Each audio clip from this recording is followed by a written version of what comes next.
Country music is often seen as the sound of heartland pride, family values, and simple living. But behind the twang of guitars and the glow of the Opry stage, there lies a much darker story.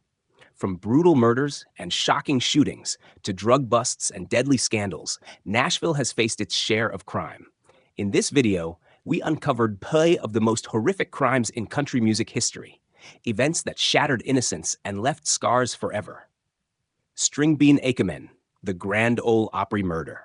David Stringbean Ackerman wasn't just another banjo player in Nashville. He was one of the most beloved comedic performers on the Grand Ole Opry stage.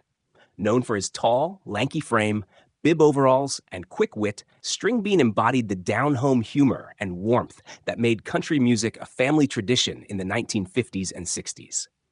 Audiences adored him, and his television work on Hee Haw brought his homespun charm into millions of American living rooms. But in 1973, that image of laughter and innocence was shattered forever. On the night of November 10th, 1973, Stringbean and his wife Estelle returned to their modest cabin in Ridgetop, Tennessee, after performing at the Opry. They had no idea that two men, cousins John and Marvin Brown, were waiting inside. The Browns believed Stringbean kept thousands of dollars hidden in his home, a rumor that had circulated for years. When the couple walked through the door, the Browns ambushed them. Within moments, the night turned into horror. Stringbean was shot and killed instantly. Estelle tried to flee, but was gunned down just steps from the porch. The crime scene stunned even veteran investigators. The Ackermans had lived humbly, and while Stringbean did carry large sums of cash, the killers gained little more than blood on their hands. The brutality of the murders sent shockwaves through Nashville. Country stars who had just shared the stage with Stringbean hours earlier were now attending his funeral in disbelief. The Browns were quickly captured, tried, and sentenced to life in prison.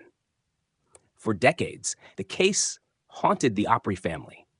It was not just the murder of a man. It was the violent end of a symbol of country innocence. When one of the killers, John Brown, was released on parole in 2008, the controversy reignited, reminding fans of wounds that had never fully healed. The murder of Stringbean Ackerman remains one of the darkest nights in country music history. It proved that even in the world of laughter, banjos and fiddles, tragedy could strike without warning, and that behind the joyful facade of Nashville's brightest stage, shadows were always waiting.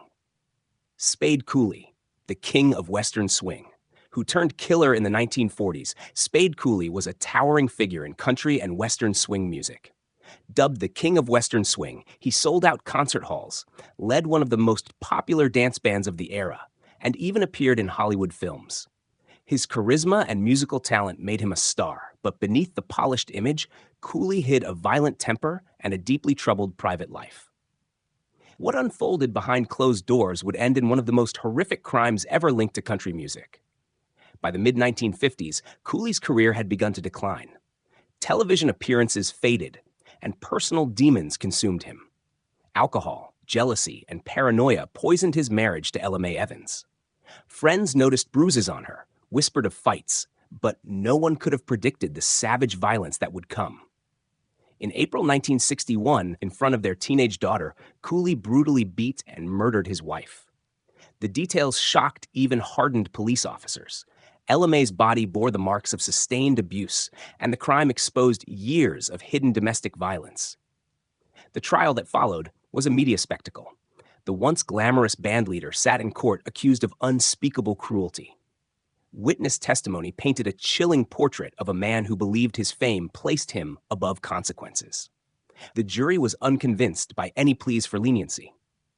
Cooley was convicted of first-degree murder and sentenced to life in prison. For fans who had danced to his music, it was almost impossible to reconcile the entertainer they admired with the killer revealed in headlines.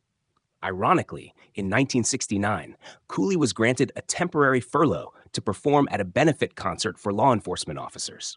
After the show, he collapsed backstage and died of a heart attack. Many saw it as grim, poetic justice, his final appearance ending not in applause, but in death. Spade Cooley's story stands as a chilling reminder of how fame can mask horror. A man celebrated as a musical pioneer will forever be remembered not for his songs, but for the brutal murder that destroyed his family and ended his career in disgrace. In the annals of country music crime, his name remains one of the most infamous. The murder of Kevin Hughes, 1993. Not every horrific crime in country music involved the stars themselves.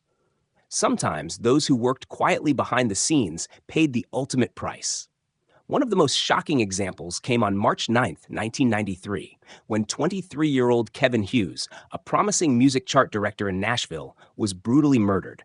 Hughes was employed by Cashbox magazine, where he helped compile the weekly country music charts. Ambitious and well-liked, he was determined to bring transparency and fairness to a system long plagued by manipulation. At a time when payola scandals and chart rigging were whispered about in the industry, Hughes pushed back against corruption. But that bold stance may have cost him his life. On that March night, Hughes was walking with a friend after leaving work when a masked gunman approached. Without warning, the shooter fired multiple times, killing Hughes instantly on a Nashville street. The brazen attack stunned the country music community. A young man with no enemies, or so it seemed, had been executed in cold blood. For years, rumors swirled about who might have ordered the hit. Some suspected disgruntled promoters, others believed corrupt insiders wanted to silence him. The case went unsolved for nearly a decade, casting a dark cloud over Music City. Then, in 2003, a breakthrough came. Richard D'Antonio, a former Cashbox executive, was convicted of Hughes's murder. Prosecutors argued that Hughes's refusal to manipulate charts threatened D'Antonio's power and income. Rather than lose control, D'Antonio orchestrated the killing. The verdict brought some closure, but the shock remained. Kevin Hughes was not a celebrity, yet his murder revealed the dark underbelly of the music business: greed, corruption, and the willingness to kill to protect influence. His death became a symbol of how dangerous it could be to challenge the system, even in an industry known for cowboy hats and fiddle tunes. For many in Nashville, the loss of Kevin Hughes is a haunting reminder that crime doesn't just strike stars. It strikes anyone who dares to stand in the way of money and power. His story remains one of the most disturbing tragedies in the history of country music. Johnny Paycheck shooting, 1985. Johnny Paycheck was already a legend in country music by the mid-1980s. Known for his outlaw image and his anthem, "Take This Job and Shove It," he lived the hard-drinking, rough-talking lifestyle he sang about. Fans adored his rebellious spirit, but that same attitude often landed him in trouble. In 1985, his persona collided with reality in a way that would nearly end his career and almost cost a man his life. The incident unfolded on December 19, 1985, in Hillsboro, Ohio. Paycheck walked into a small bar called the North High Lounge, where a heated argument erupted between him and another patron, Larry Wise.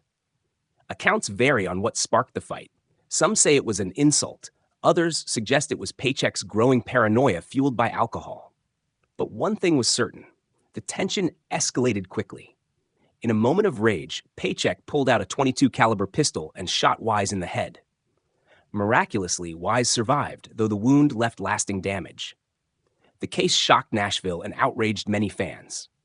How could a beloved performer, a man who had once stood proudly on the stage of the Grand Ole Opry, commit such a reckless act of violence?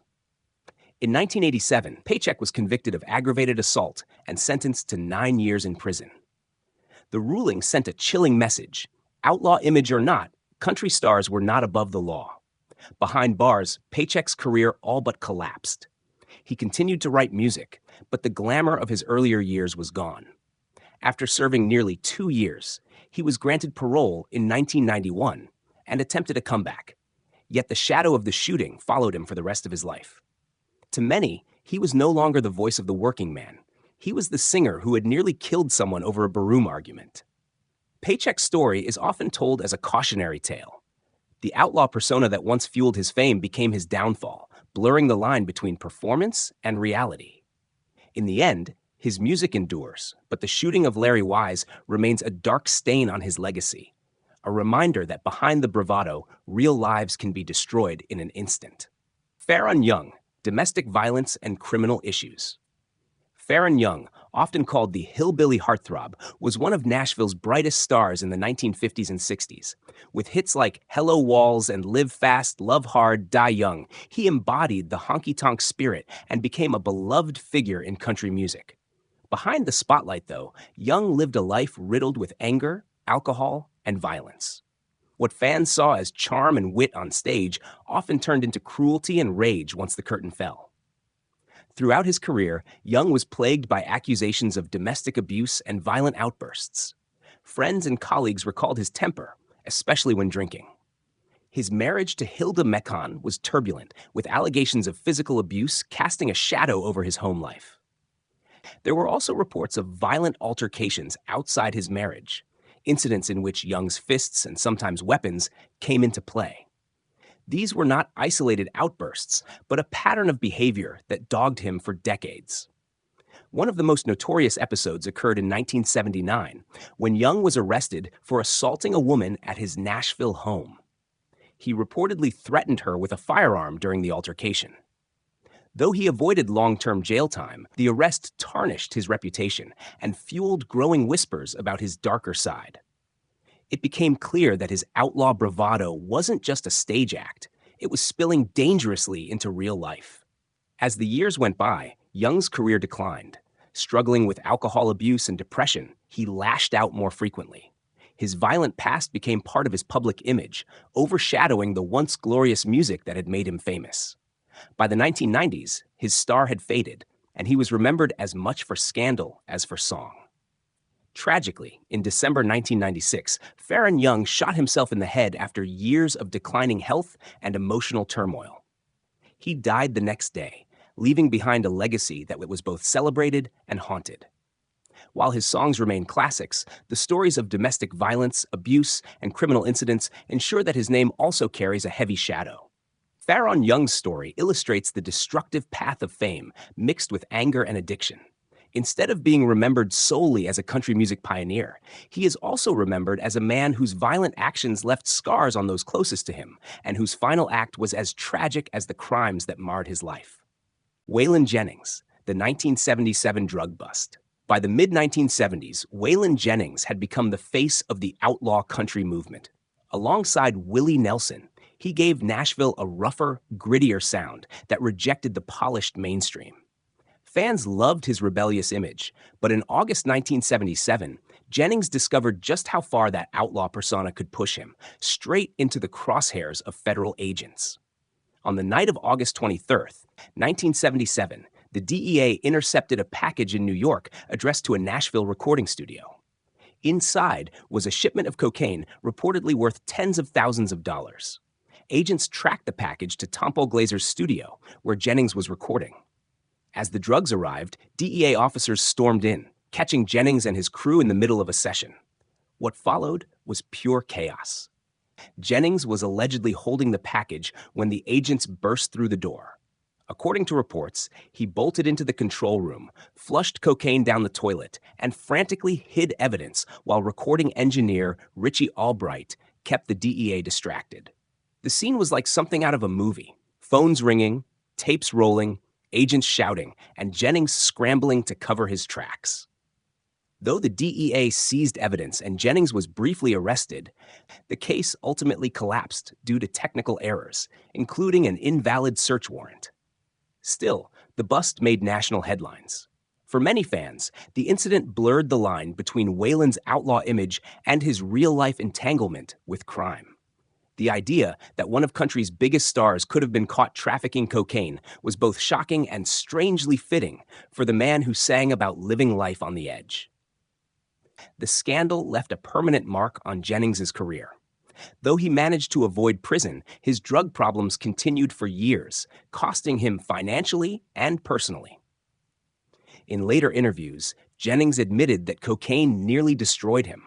It was only after finally getting clean in the 1980s that he managed to rebuild his life and career, though the shadow of the bust never fully disappeared. The 1977 drug bust remains one of the most infamous crime-linked moments in country music history. It showed that outlaw country wasn't just an attitude or a marketing gimmick. It was a lifestyle with dangerous consequences. For Waylon Jennings, It was a near miss that could easily have ended his career behind bars. Hank Williams III, arrests and legal troubles. Carrying the most famous name in country music came with both privilege and burden. Hank Williams III, grandson of the legendary Hank Williams and son of Hank Jr., carved his own path with a rebellious, hard-edged style that blended country with punk and metal. Fans loved his raw energy, but his offstage life quickly spiraled into a string of arrests and run-ins with the law, solidifying his reputation as one of country's most notorious wild men. From the start, Hank III leaned heavily into the outlaw persona. He wore his family's legacy like a badge, but with an even darker twist. Alcohol, drugs, and brawls followed him everywhere. In the late 1990s and early 2000s, his name frequently appeared in police blotters. Arrests for DUI, drug possession, and disorderly conduct became almost routine. Each incident chipped away at his credibility with Nashville's traditional crowd, but boosted his cult status among fans who saw him as the truest embodiment of rebellion. One of his most infamous arrests came after a bar fight in which police reported he was heavily intoxicated and resisted officers. Mugshots of Hank III circulated widely, reinforcing the image of a man living on the edge of chaos.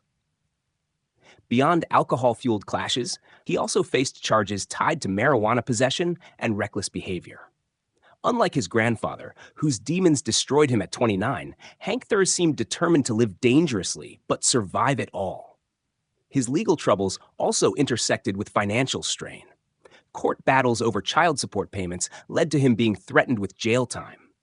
At one point, he claimed the legal system was rigged against him, fueling his anti-establishment persona. For Hank III, crime and punishment weren't just personal struggles. They became part of his outlaw brand, woven into his lyrics and stage persona. Though he eventually pulled back from the most self-destructive habits, Hank III never shed the scars of his arrests. To this day, he's remembered as a man who carried on the family legacy not through polished hits, but through raw defiance, even if it meant handcuffs and courtrooms. His story underscores how the darker side of country music's outlaw myth isn't just marketing, it's real life, with real consequences. Hank III turned crime and rebellion into a spectacle, but in doing so, he also revealed how easily fame can blur into infamy. Mindy McCready, troubled life and arrests. In the 1990s, Mindy McCready seemed destined for stardom. Her debut album 10,000 Angels went double platinum, and her follow-up hit Guys Do It All the Time made her one of the brightest young stars in country music. With her powerful voice and striking presence, she looked like Nashville's next queen. But behind the success was a life unraveling in chaos, crime, and tragedy. McCready's troubles began in the early 2000s as her career faltered. Alcohol, prescription drugs, and toxic relationships dragged her into a spiral that repeatedly put her on the wrong side of the law. In 2004, she was arrested for fraudulently obtaining prescription painkillers. That same year, she faced DUI charges, further tarnishing her reputation. The arrests turned headlines away from her music and toward her downfall, with tabloids labeling her a fallen star. In 2005, things worsened. McCready's volatile relationship with aspiring singer Billy McKnight led to a near-fatal beating, followed by a suicide attempt. Later that year, she was arrested again for violating probation on her drug charges, leading to more jail time. By this point, her mugshots were splashed across newspapers, a painful contrast to the glamorous album covers that once promised so much. Even motherhood couldn't stabilize her. In 2008, McCready was jailed for contempt of court after custody disputes over her son. Her repeated clashes with the legal system made her a fixture in tabloids rather than on the charts. While she tried comebacks, releasing albums and appearing on reality TV, the scandals overshadowed her music. Perhaps the most haunting aspect of her story is how public it all became. Each arrest, each court appearance was chronicled by the media, turning her personal struggles into a spectacle. For fans, watching Mindy's decline felt like a slow-motion tragedy, each headline darker than the last. On February 17, 2013, McCready's troubled life came to a devastating end when she died by suicide at just 37 years old. The country world mourned, but many also reflected on the years of warning signs, arrests, and cries for help that went unanswered. Mindy McCready's legacy is a cautionary tale. Fame can be fleeting, but the consequences of crime, addiction, and abuse leave lasting scars. Her life reminds us that behind the glitter of Nashville lies a reality that can be as tragic as it is brutal. The murder of Randy Howard, 2015.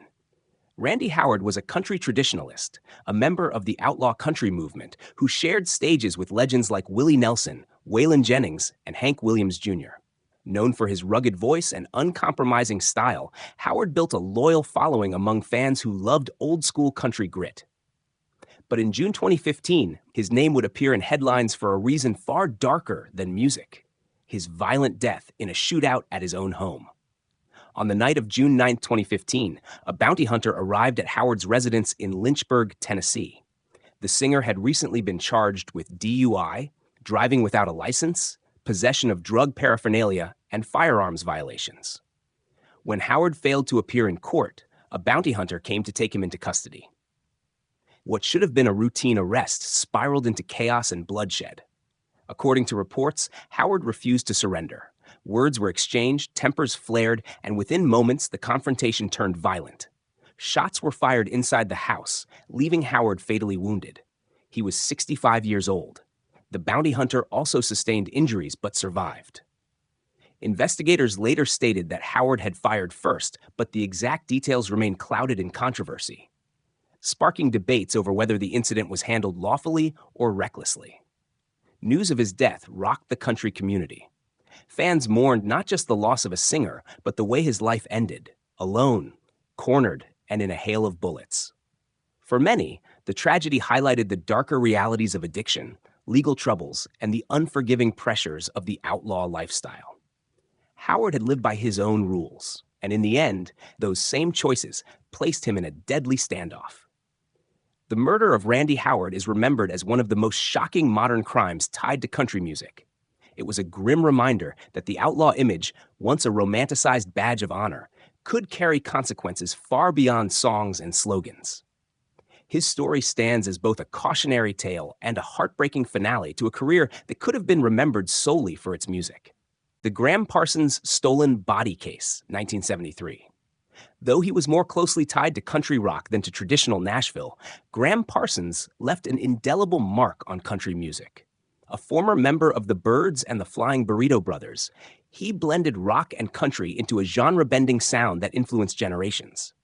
But Parsons' tragic death in September 1973 became one of the strangest and most criminally bizarre stories in music history.